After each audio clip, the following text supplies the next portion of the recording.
ఆంధ్రప్రదేశ్ ముఖ్యమంత్రి నారా చంద్రబాబు నాయుడు ఆగ్రహాన్ని వ్యక్తం చేశారు. 48 మంది ఎమ్మెల్యేలపై చంద్రబాబు ఆగ్రహాన్ని వ్యక్తం చేస్తున్నట్టు తెలుస్తోంది. దానికి సంబంధించిన బిగ్ బ్రేకింగ్ న్యూస్ చూస్తున్నారు. పెన్షన్ల పంపిణీ, సీఎంఆర్ఎఫ్ చెక్కుల పంపిణీలో పాల్గొనని, అంటే పెన్షన్ల పంపిణీ కావచ్చు, సీఎంఆర్ఎఫ్ చెక్కుల పంపిణీలో పాల్గొనని 48 మంది ఎమ్మెల్యేలకు నోటీసులు ఇవ్వాలని ఆయన ఆదేశించినట్టుగా తెలుస్తోంది. పెన్షన్ల పంపిణీలో మంత్రులు, ఎమ్మెల్యేలు పాల్గొనాల్సిందే అంటూ చెప్పుకొచ్చారు ముఖ్యమంత్రి. నోటీసులు తీసుకున్న ఎమ్మెల్యేల వివరణతో సంతృప్తి చెందకపోతే కఠిన చర్యలు తీసుకుంటా ఉంటూ చెప్పుకొచ్చారు ఆంధ్రప్రదేశ్ ముఖ్యమంత్రి నారా చంద్రబాబు నాయుడు. ప్రజా దర్బార్లో ఎమ్మెల్యేలు తప్పకుండా పాల్గొనాలి అంటూ కూడా ఆయన చెప్పుకొచ్చిన నేపథ్యం. దానికి సంబంధించిన బిగ్ బ్రేకింగ్ న్యూస్ చూస్తున్నారు. ఇటు ఆంధ్రప్రదేశ్ ముఖ్యమంత్రి నారా చంద్రబాబు నాయుడు సంచలన నిర్ణయం తీసుకున్నారు. 48 మంది ఎమ్మెల్యేలపై చంద్రబాబు ఆగ్రహాన్ని వ్యక్తం చేశారు. పెన్షన్ల పంపిణీ, సీఎంఆర్ఎఫ్ చెక్కుల పంపిణీలో పాల్గొనని 48 మంది ఎమ్మెల్యేలకు నోటీసులు ఇవ్వాలని ఆదేశించారు ఆయన. ఈ నేపథ్యంలో అసలు ఏం జరుగుతోంది, మరి ముఖ్యంగా ఎందుకు ఆ ఎమ్మెల్యేలు పాల్గొనడం లేదు, ఇటు తెలుగుదేశం పార్టీ దృష్టికి కావచ్చు, మరి ముఖ్యంగా అధినేత ఆంధ్రప్రదేశ్ ముఖ్యమంత్రి నారా చంద్రబాబు నాయుడు దృష్టికి ఎటువంటి అంశాలు రావడం జరిగింది, ఈ 48 ఎమ్మెల్యేలకు సంబంధించి ఈ 48 మంది ఎమ్మెల్యేల విషయంలో ఇటు తెలుగుదేశం పార్టీ ఎటువంటి నిర్ణయం తీసుకోబోతోంది, మరి ముఖ్యంగా ముఖ్యమంత్రి చంద్రబాబు ఎటువంటి నిర్ణయం తీసుకునే అవకాశం ఉంది, ఎటువంటి చర్చ పార్టీలో జరుగుతుంది, డీటెయిల్గా తెలుసుకునే ప్రయత్నం చేద్దాం. మా AP input editor Krishnamohan updates అందించేందుకు సిద్ధంగా ఉన్నారు. కృష్ణమోహన్, ఇటు ఆంధ్రప్రదేశ్ ముఖ్యమంత్రి నారా చంద్రబాబు నాయుడు ఎటువంటి నిర్ణయం తీసుకునే అవకాశం కనిపిస్తోంది, మరి ముఖ్యంగా 48 మంది ఎమ్మెల్యేల విషయంలో ఆయన ఆగ్రహాన్ని వ్యక్తం చేయడానికి కారణాలేంటి? బేసిక్ గా ఇటీవల పార్టీలో జరుగుతున్నా, అంటే ప్రభుత్వం ఏర్పడిన తర్వాత 2 సంవత్సరాలు పూర్తవుతున్న నేపథ్యంలో ఇటీవల ఎమ్మెల్యేలు ఆహరిస్తున్న తీరు కావచ్చు, లేకపోతే అంతర్గతంగా ఎమ్మెల్యేల మధ్య జరుగుతున్న వారు కావచ్చు, లేకపోతే కొంతమంది ఎంపీలు తర్వాత ఎమ్మెల్యేల మధ్య జరుగుతున్న ఆ వారు కావచ్చు, వీటన్నిటి మధ్య జరుగుతున్న సీన్ ని మనం ఒకసారి చూసుకుంటే వీళ్ళ మధ్య జరుగుతున్న ఆహారం మీద సీఎం ఇటీవల చాలా సీరియస్గానే దృష్టి పెట్టిన పరిస్థితి చాలా స్పష్టంగా కనపడుతుంది. ఎందుకంటే మధ్య జరుగుతున్న విభేదాలు వరుసగా ప్రతి జిల్లాలో ఏదో ఒక ఎమ్మెల్యేల మధ్య ఘర్షణ జరుగుతుంది, ఏదో ఒక ఎమ్మెల్యేల మధ్య వాదన జరుగుతుంది, ఒక ఎమ్మెల్యేలకి ఒక ఎమ్మెల్యేకి పడ్డం లేదు. అదొక ఎత్తు అయితే, బేసిక్ గా పబ్లిక్ అంటే ప్రభుత్వం నిర్వహిస్తున్న సీఎంఆర్ఎఫ్ చెక్కులు కావచ్చు, లేకపోతే పెన్షన్ల పంపిణీ కావచ్చు, లేకపోతే ఇతర కార్యక్రమాల్లో వీళ్ళ యాక్టివిటీ ఎక్కడా లేదు. వీళ్ళు కేవలం జనాలకు సంబంధించిన ఆహారంలో ఎక్కడా పాల్గొంటాం లే, ఎక్కడ చూసినా ఇసుక దోపిడీ లేకపోతే ఇతర డబ్బులు వచ్చే వ్యవహారాల మీదనే ఎమ్మెల్యేలు వ్యవహరిస్తున్నారు అనేది చాలా సీరియస్ గా చెప్పాలి. ఈ వ్యవహారం మీదనే కొంత ఈ రోజు దాదాపుగా 48 మందికి సంబంధించిన లిస్టు చంద్రబాబు ఇటీవల కాలంలో, అంటే నిన్న చంద్రబాబు లండన్ పోయినప్పుడు కూడా నిన్న మన ఎంపీకి తర్వాత శ్రీనివాసులకి మధ్య జరిగిన ఇష్యూ మీద కూడా లోకేష్ చాలా సీరియస్ గా రియాక్ట్ అయిన పరిస్థితి చూసాం. మరోవైపు నెల్లూరు జిల్లాలో కావలి ఎమ్మెల్యే సంబంధించిన వ్యవహారం మీద రియాక్ట్ అయిన పరిస్థితులను చూసాం. ఇతరితర ఎమ్మెల్యేలకు సంబంధించి అంటే దాదాపుగా ఎమ్మెల్యేలు వ్యవహరిస్తున్న తీరు చాలా అభ్యంతరకరంగా ఉంది అనేది వస్తున్న పరిస్థితి.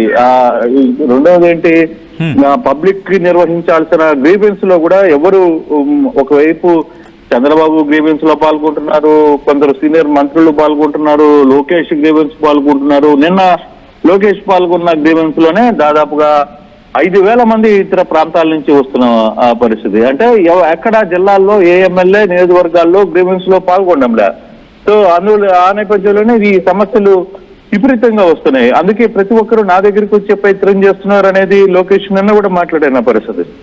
అందులో ఈ రోజు ముఖ్యమంత్రి నేరుగా పార్టీ ఆఫీసులో శనివారం కాబట్టి మొన్నే చెప్పారు ఆయన, ఇక మీదట నేను నెలలో 2 రోజులు పార్టీ ఆఫీసులో సీరియస్ గా కూర్చుంటాను, అక్కడ ఏం జరుగుతుంది అనేది తెలుసుకునే ప్రయత్నం చేస్తాను అనేది చాలా క్లియర్ గా చెప్పిన పరిస్థితుల నేపథ్యంలోనే ఇప్పుడు ఈ రోజు 48 మందిని గుర్తించారు. ఈ 48 మందిలో చాలా వరకు సీనియర్లుగా పిలువబడుతున్న కొంతమంది మంత్రులు ఉన్నారు, అసలుకి జూనియర్లుగా నిన్న మొన్న సెలెక్ట్ అయిన వ్యక్తులు ఎవరైతే ఉన్నారో, అంటే వీళ్ళందరూ ఫస్ట్ టైం ఎమ్మెల్యేస్.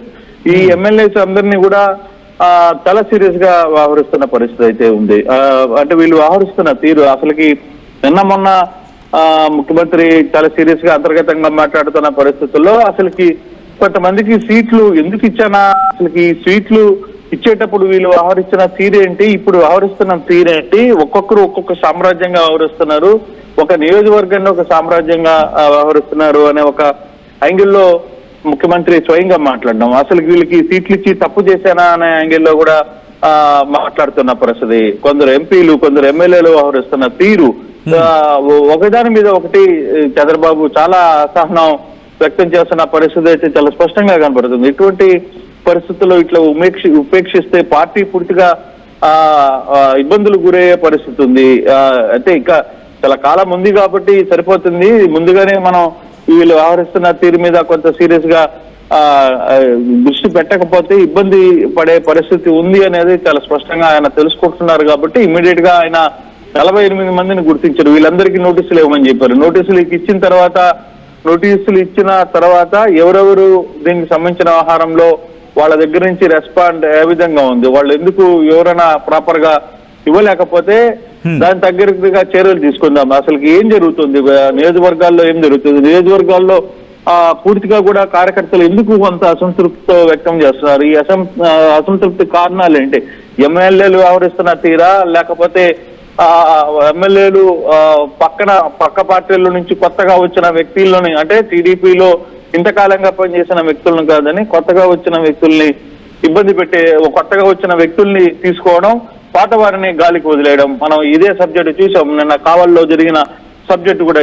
దాంట్లో ఏకంగా ఈ వ్యవహారం మీద లోకేష్ నేరుగా వచ్చి కావల్లో కావ్యకృష్ణారెడ్డి వ్యవహారం మీద కావచ్చు, లేకపోతే ఇతర ఎమ్మెల్యేలకు సంబంధించిన వ్యవహారంలో ఆయన మాట్లాడాల్సిన పరిస్థితి వచ్చింది. చాలా ప్రాంతాల్లో అనంతపూర్ కావచ్చు, లేకపోతే కొన్ని ప్రాంతాల్లో ఇటువంటి సిచ్యువేషన్స్ ఉన్నాయనేది పార్టీ చాలా నిశ్చితంగా పరిశీలిస్తుంది. దాదాపుగా 48 మంది కనీసం ఫంక్షన్లలో పాల్గొనడం లేదు, చెక్కులు ఇవ్వడం లేదు, తర్వాత కనీసం ప్రభుత్వం నిర్వహిస్తున్న ప్రెస్టేజ్ ఇష్యూగా తీసుకుంటున్న కొన్ని వ్యవహారం మీద వాళ్ళు కనీసం నిలబడి పరిస్థితి కూడా లేదు అనేది మాట్లాడినట్టుగా పక్క పార్టీ అంటే వేరే పార్టీ నుంచి వచ్చిన వాళ్ళు ఉన్నారు, లేకపోతే సొంత పార్టీ నేతలు ఉన్నారు. దీనికి సంబంధించిన క్లారిటీ వస్తుందా, లేకపోతే ఎక్కువ శాతం మంది పక్క పార్టీ నుంచి వచ్చిన వాళ్ళు అనుకుంటున్నారా?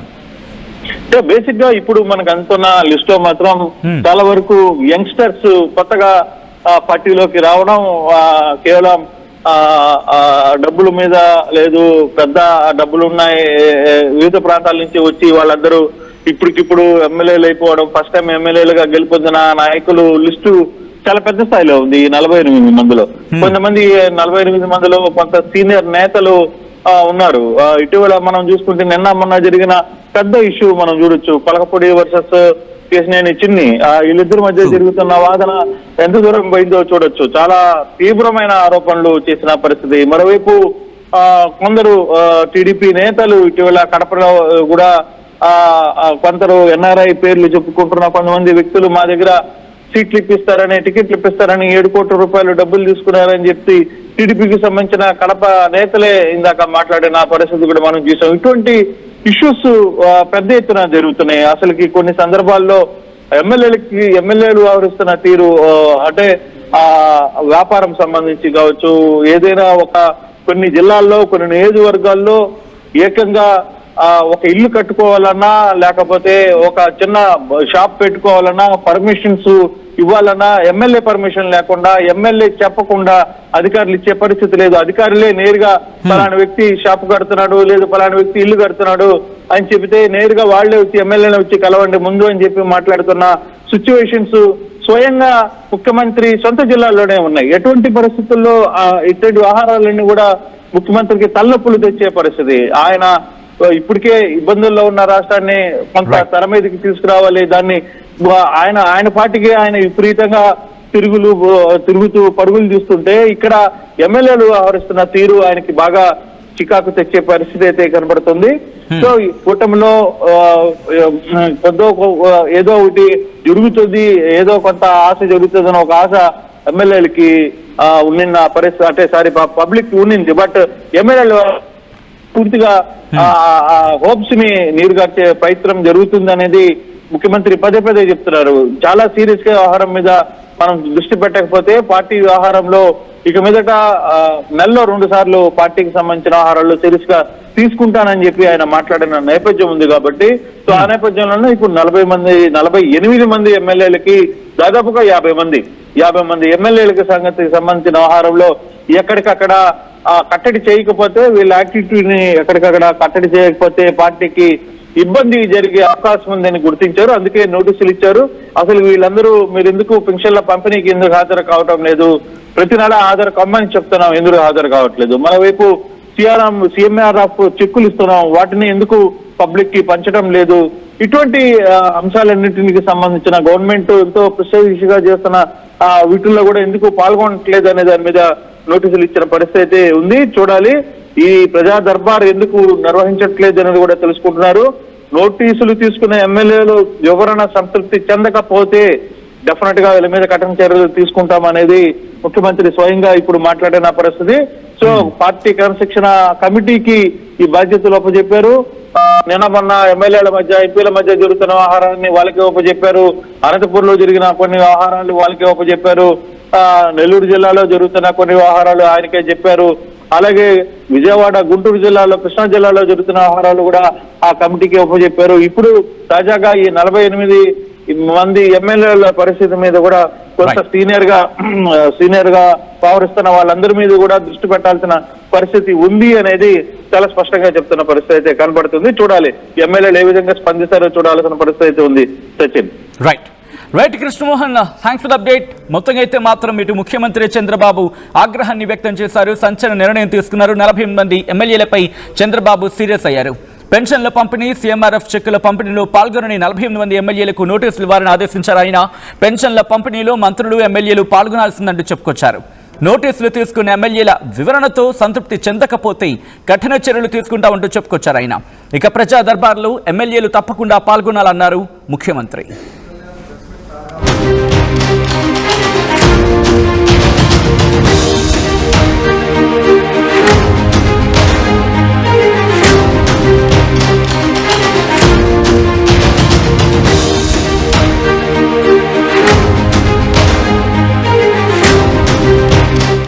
ఇల్లైనా ఫ్యాక్టరీ అయినా క్లినిక్ అయినా రూఫ్ ఉంటే safe. Truzon solar system install చేయండి. బిల్ తో పాటు పీపీ తగ్గించండి. నువ్వు సూపర్ స్టార్ అయ్యా. Truzon solar power, super power. చరిత్ర సృష్టించినోడు ఇప్పుడు ఆ చరిత్రని తిరగరాయబోతున్నాడు. అబద్ధాల గోడల్ని బద్దల కొట్టి నిజాలను రాగా మీ ముందుంచబోతున్నాడు. నిజమైన వార్తల కోసం వెంటనే డౌన్లోడ్ చేసుకోండి రా యాప్ని.